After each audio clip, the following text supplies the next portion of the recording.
Hello YouTube, this is Gage Jenkins back here with another video, another Quentin Tarantino video. So 2 weeks ago, you guys saw me review the first Kill Bill. This time I'm gonna review Pulp Fiction. The only difference is I didn't take any notes just because I have a lot to say about this movie. I really enjoy it. Funny enough, I didn't even watch it until I was 19, at least not all the way. I had heard about it a lot when I was a teen, watched bits and pieces here and there, and even when I was 19, I knew it was a decent movie, but I didn't know it didn't hit me until just recently just how special the movie was.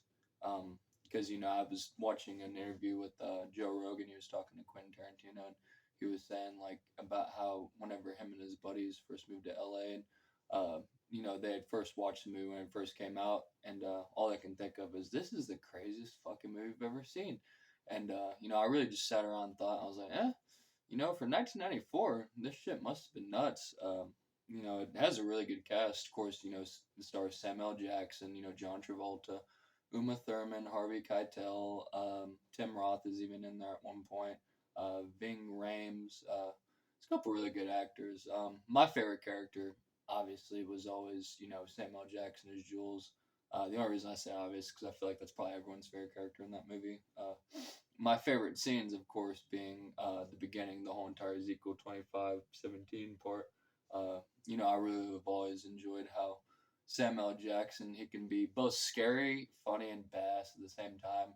I was even telling my mom yesterday, just there's always that one frame that's always stuck in my head where he's talking to Brett, and, he's reciting the verse and the passage that he knows.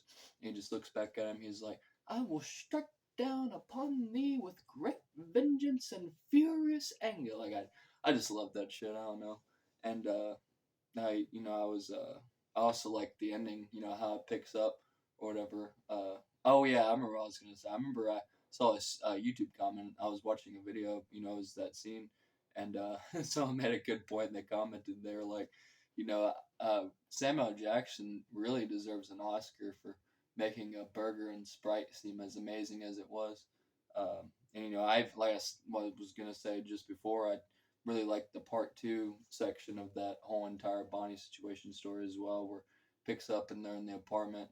And, after they both shoot Brett and Marvin just sitting there, just freaking out, having a panic attack, and Vincent's like, what's your friend's name? And Jules like, oh, Marvin, Vincent me Marvin.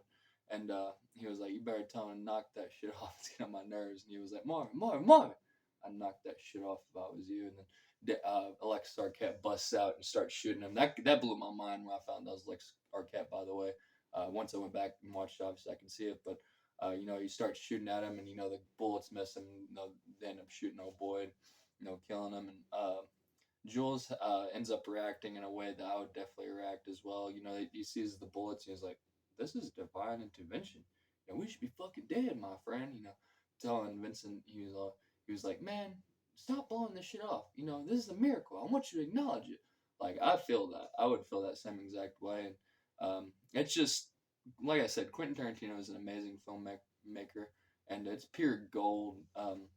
After they end up shooting Marvin in the face, whenever they're in the back of the car, and I like that little interview. John Travolta even was saying like, "Oh, I had this idea because originally it was supposed to just be like, oh, I shot Marvin in the head, or I shot Marvin. Yeah, I shot Marvin. That's what he said." But he was like, "Can I just say I shot Marvin in the face?" And he was saying, how I'd say it, it'd be funny because it'd be like, I'm saying like I stepped on his toe or something.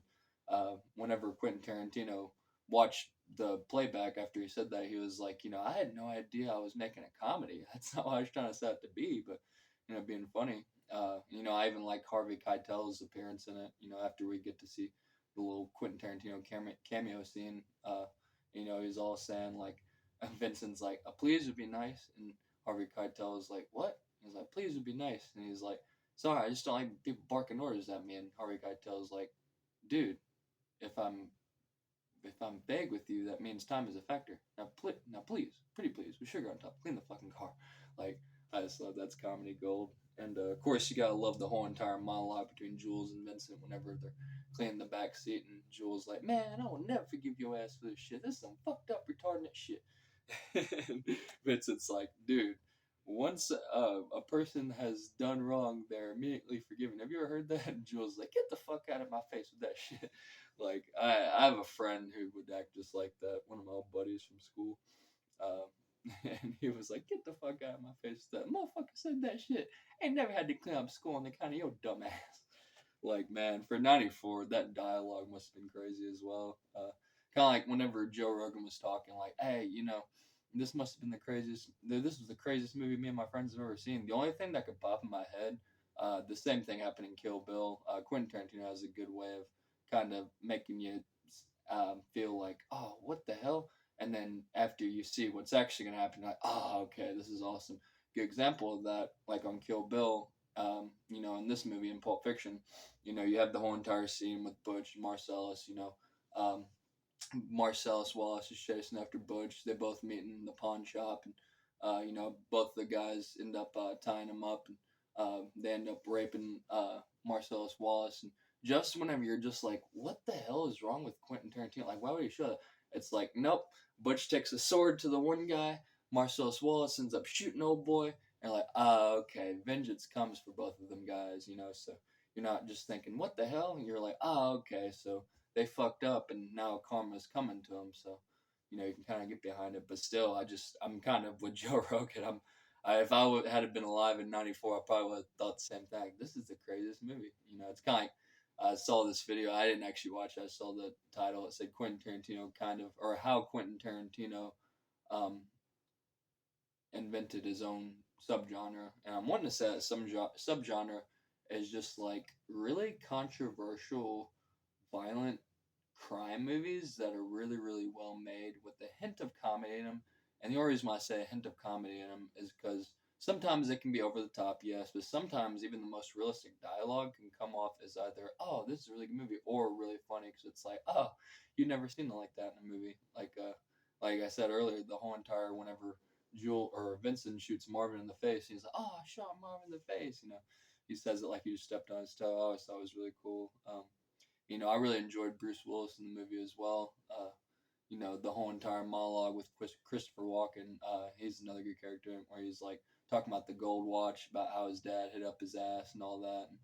And, of course, he makes the gold watch seem really important. That whole entire section was really good too. Um, I guess really the only negative I can say about the movie is really, I guess it's probably just it would be too long. Again, with Kill Bill, that's a very very minor one. It's not like a big one. And again, I'm probably gonna have to go ahead and rank this as being flawless. Normally, I'd give it a 9, maybe just because it didn't have as big of an impact on me as Kill Bill did. But and yeah, a couple years ago, I probably would have. But no, I've been kind of stuck on it for the last week or two. And like I said, I've kind of just been, the only thing I can go through my head whenever I watch it, of course, is, especially '94, this is a damn good movie. Like, this was really well made. So, yeah, I hope you guys enjoyed the video, and I'll see you guys in the next one.